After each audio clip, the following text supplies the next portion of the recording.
You want to dump this in slowly. I don't want a big blob in the bottom, so, oh, you know what? I almost did something very stupid, guys.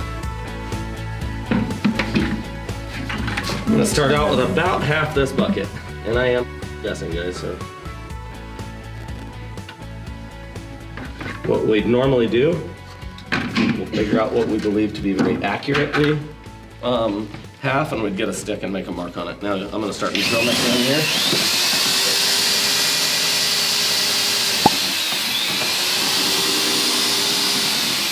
You dump a bunch in there a little bit since it's blowing it so much. They let us see. I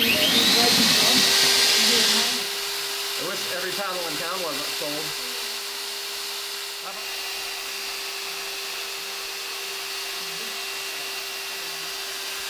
Like that? But yes, that's perfect. It looks just like it. How much you gonna pour?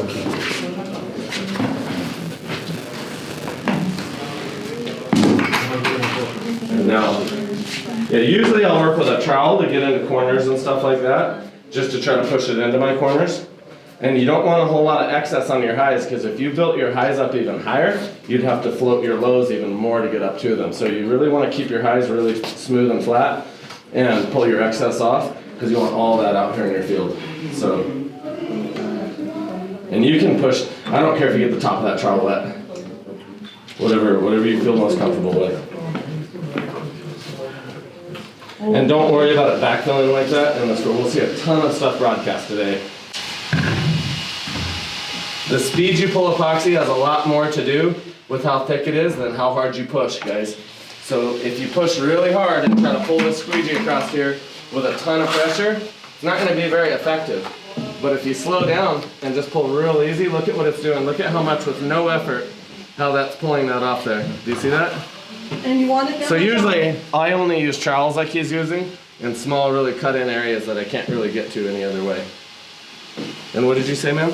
You always want it that thin. Thin.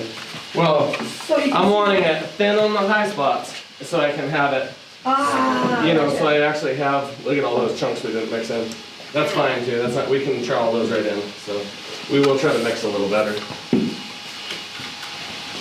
That's because I added that last bucket really late and then still took the bucket. And then he's just traveling everywhere with something like that.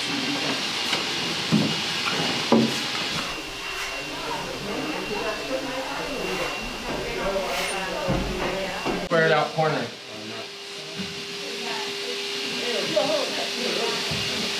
I like it. They're putting baseboard in here anyways. That's going to totally seal to her wall.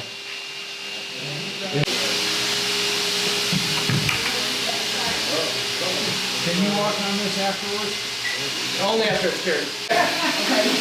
Just squeegee across it like so. Take your time, push it into your corners. Remember, don't move fast or you'll splash it on everything, okay? So really, anybody that wants to do this can. Right here. Like that. And if I want to leave even, if I have to get it differently, I'll come back to different angle. I'll always be diagonal all my grout work.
Make sure I show it. It comes pre-mixed, pre-measured rather, sorry, pre-measured, so you don't have to try to measure something peanut butter consistency. That is your resin. So I mean, zero sag. Now remember, it's very easy once we get this down on the floor to not see it, so let's be really careful and help each other out, guys. Let me ask you something. You know this the exact measurement you need for this floor, or you just testing right now? I'm just, we could probably mix 10 of these if we wanted to use all just this product, but I'm just gonna mix one to start out. And For sure. we can use this, we can use slurry. There's a lot of ways we can do the same thing, and I'm showing you multiple ways, so. Is there different benefits to each one? It's time. If you didn't have something really aggressive like the huge step downs here, we'd just use this, but you'd be going through a ton of wall epoxy. I mean,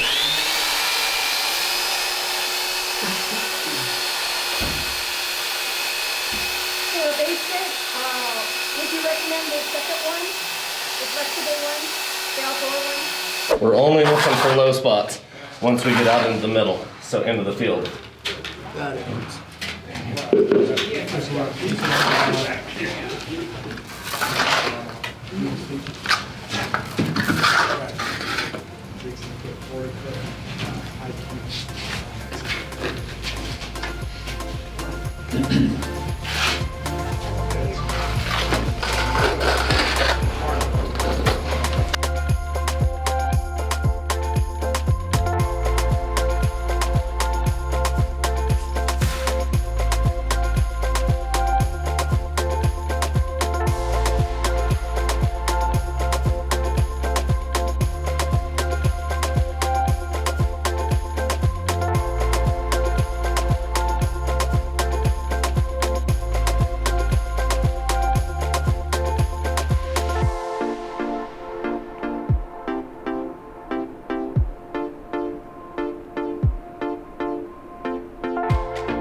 Two almonds, one white, and two almonds, one white. Two almonds, one white. As long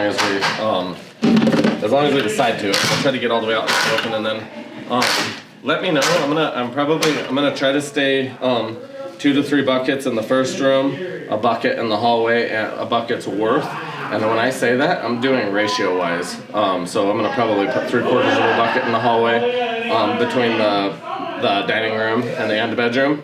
And I'm gonna try to keep like 3/4 of that almond and 1/4 of it white. So I'm just always gonna try to keep, you know, 1/3 to 1/4 of it white always, something like that. So, yeah, we can go ahead and pour it now. We don't want to pour him too soon, but he's pouring it now, and that's fine. We're not too hot or anything. But I've seen guys try to prep like 3 or 4 buckets ahead. Those are, that exothermic reaction does start. So don't go starting it sooner. So.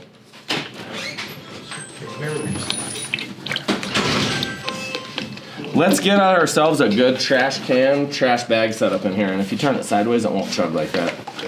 Turn it like this. So let's be thoughtful how we pour our epoxy here, guys. Our hardener, we've all poured stuff so we don't have to splash it everywhere, right? And just slow down, take your time, because if you get hardener in your eye, be staring at everybody all hard all day, so.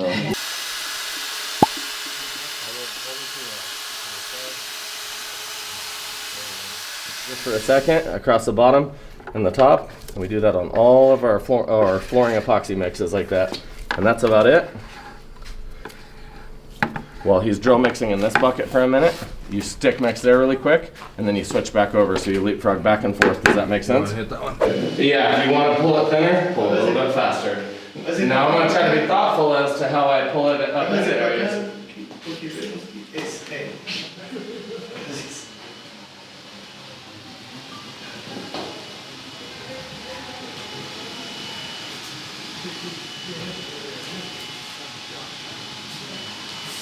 Sorry, makes it pretty nice.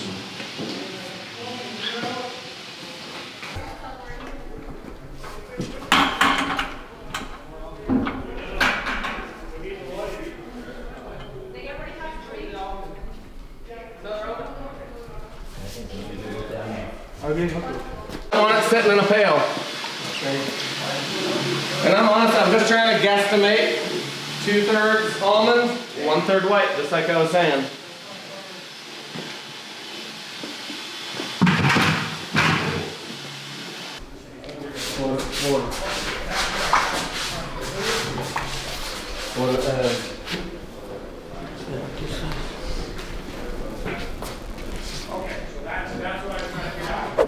You have to be thoughtful of, okay, I know I already have more product than I need up there, so I'm gonna just go up here and I'm gonna swipe over here to the right and pull my excess product back down. Nice and slow. See, I don't wanna splash it all up on my door jamb, right?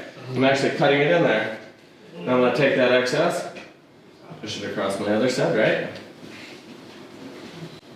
Now I know a lot of people that would've just, they can't be finesseful with something, so they have to get down there with a little cutting brush, or they just leave their floors all looking crappy, so.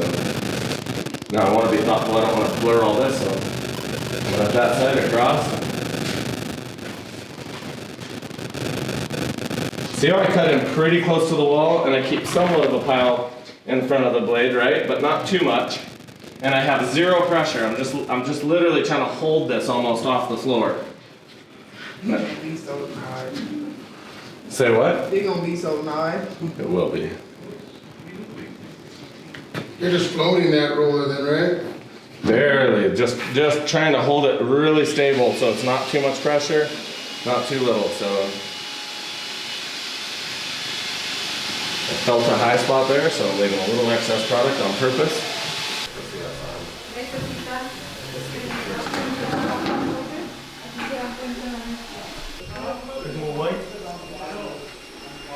That's perfect, man.